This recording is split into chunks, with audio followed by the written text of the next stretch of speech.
En el budismo se habla entonces de la existencia de los bodhisattvas. Los bodhisattvas se entiende que serían como las encarnaciones de las cualidades del Buda. Quiero justamente traer como esta colación porque voy a hablar de una historia.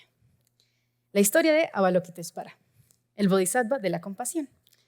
Entendiendo la compasión como el interés genuino en el cese del sufrimiento de los seres.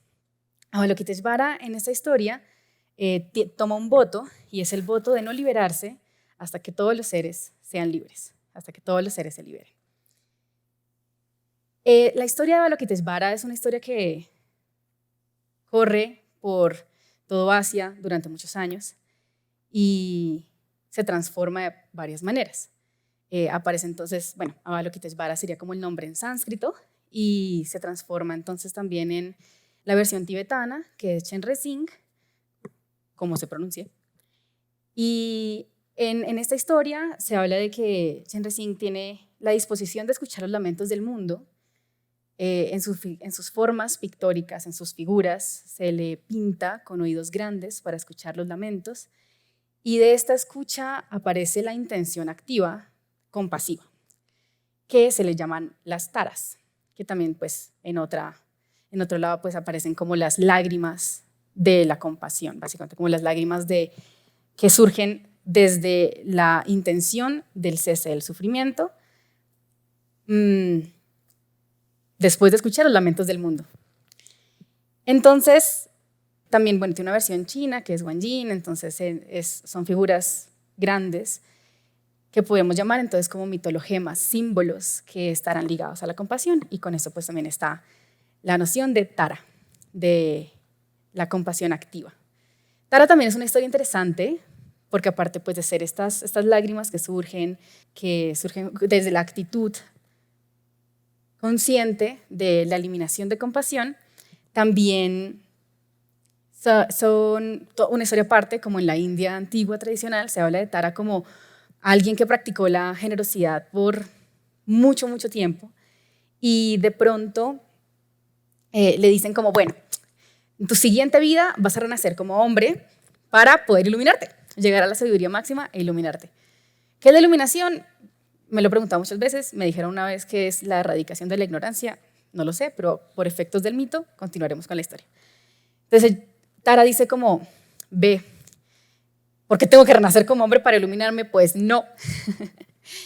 Y en esta similitud de esta historia de Avalokiteshvara, dice, pues yo seguiré renaciendo eternamente como mujer con el fin de luchar por la erradicación del sufrimiento de todos los seres para que todos los seres se liberen. Entonces es interesante, ¿no? Como hay este esquema simbólico, mitológico, que existe alrededor de la compasión, donde hay una promesa activa de mantenernos aquí para construir un tejido comunitario que pueda llevar a la erradicación del sufrimiento de todos los seres.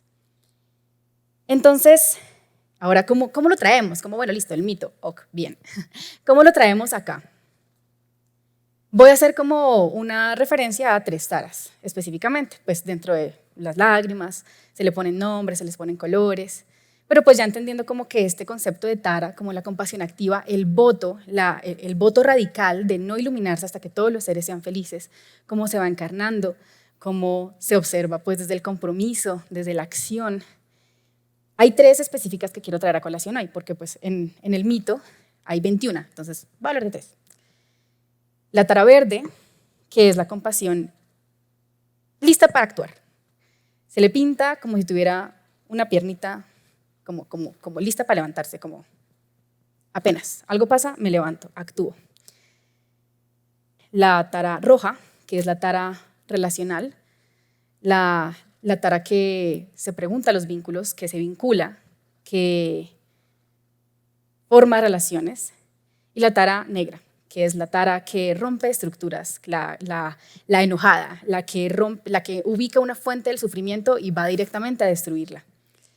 Entonces esto pues nos hace ver que pues tal vez las taras o la compasión no están enteramente ligadas a una forma que pues ya se ha hablado antes, ¿no? Como paternalista, de entonces la noción de bienestar, de un cuidado compasivo, es un cuidado suave, No, hay una ira activa a veces en la erradicación de la fuente del sufrimiento.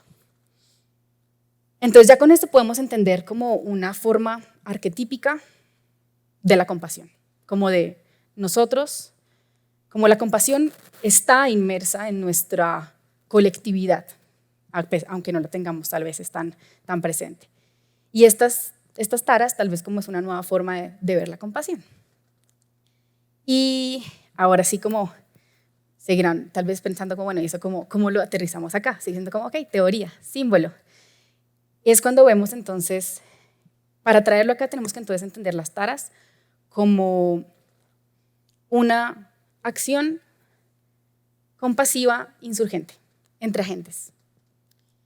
Y esto aparece entonces en las éticas, en las rupturas de las hegemonías epistémicas que pueden llevarnos a un entorno de sufrimiento. Nos lleva entonces a este cuestionamiento ético relacional de cómo me relaciono conmigo misma y con los demás. Y entonces esta identificación de, bueno, ¿cuáles son los dolores del mundo? ¿Cómo estos me afectan a mí? ¿Cómo soy partícipe de ellos y cómo los puedo romper? La tara negra, ¿no? Y ahí es cuando entramos como a esta noción de no podemos olvidar que estamos altamente permeados por la colonialidad, porque pues de lo que yo vengo a hablar también es de decolonialidad. La colonialidad no es como el evento de la colonización, sino el lenguaje que utilizamos, las palabras que se nos enseñan a repetir, la manera de relacionarnos, las películas que se nos muestran, las imágenes y los símbolos con los que nos relacionamos constantemente, siendo el lenguaje también uno de ellos. Entonces, toda nuestra construcción individual está altamente marcada por estos rezagos de la colonización. Y aquí es cuando voy a traer a colación a una antropóloga espectacular que hace un análisis de cómo Occidente está roto, llamada Marimba Ani. Ella hace un análisis desde un símbolo mitológico africano llamado Yurugu, en el que explica entonces que las composiciones culturales, sociales, comunitarias en general, surgen de una semilla lingüística, de un algo que nos compone desde una forma muy profunda, le llama el asili. Y básicamente dice que el asili occidental, europeo, hegemónico, en el que nos movemos y nadamos, está fragmentado porque está basado en la dominación, en el control. Y ya pues pueden más o menos como relacionarlo con, incluso tenemos un discurso de domínate a ti mismo, controla tus emociones, contrólate. Curioso, ¿no? También incluso como esto está afectando no solamente un entorno relacional, sino una relación incluso propia, ¿no? Entonces Marimba Ani nos habla de cómo esta ruptura colonial nos tiene ya rotos desde una hegemonía profunda y cómo el acto de colonial es un cuestionamiento activo de esto. No solamente en el cuestionar, sino en el actuar, en el fomento del tejido social relacional consciente y consciente de la estructura hegemónica que está hecha para tenernos sufriendo.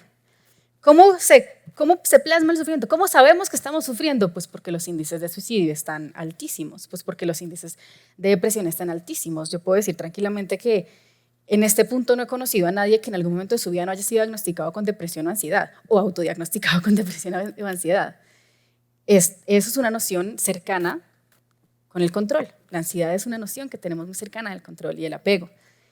Y la depresión, pues con el no querer estar aquí. Entonces, aquí está el asili y cómo seguimos manteniéndonos en esto. Y tenemos también, aparte, la costumbre o la manifestación lingüística de palabras que van a seguir manteniéndonos en el silencio, ¿no? El silencio de la opresión, como resiliencia. Nos inventamos una palabra para hablar de cómo soportamos el dolor y nos acomodamos al dolor. Pero pues en ese silencio es que se mantiene la opresión y pues no lo digo yo, aquí como entre todo esto pues cito en ese momento como a Audre Lorde, La colonización del ser también es lo que habla María Lugones en las bioéticas latinoamericanas. ¿Por qué no nos levantamos hacia la opresión? Nos quedamos calladas. Y eso es lo que al final nos termina opacando la compasión, no solamente hacia la estructura social que nos tiene rotos, sino hacia el otro también. Entonces, ¿por qué es importante entender la inmediatez de la tara verde? Porque también lo que pasa es que muchas veces creemos que tenemos más tiempo. Es como, bueno, hoy no voy a hacer nada, pero la otra semana sí hago algo. Y resulta que esta otra semana nos podemos morir. Y ahí es cuando traigo a colación como la noción de muerte y por qué es tan importante la inmediatez para poder vivir y para poder movilizarnos hacia una decolonización de nuestro vínculo, de nuestro relacionamiento y de las estructuras que nos tienen tristes y deprimidos. Y la estructura que nos tiene tristes y deprimidos sí es una hegemonía occidental capitalista patriarcal. O sea, existe.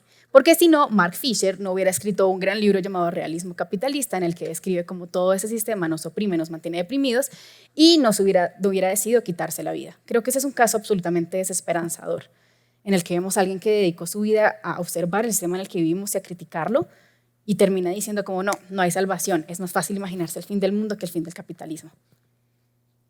Y esta es el capitalismo, la hegemonía, el lenguaje, todo lo que estoy hablando son estructuras coloniales que nos dominan no solamente en el sistema, no sé, político-económico, sino en el sistema, la forma en la que nos vemos a nosotros mismos, vemos nuestro cuerpo, nuestra forma de vivir, nuestra forma de ser, nuestra forma de cuidarnos desde la transacción, desde tengo que funcionar, tengo que hacer, producir, yo sirvo para esto, mi cuerpo es.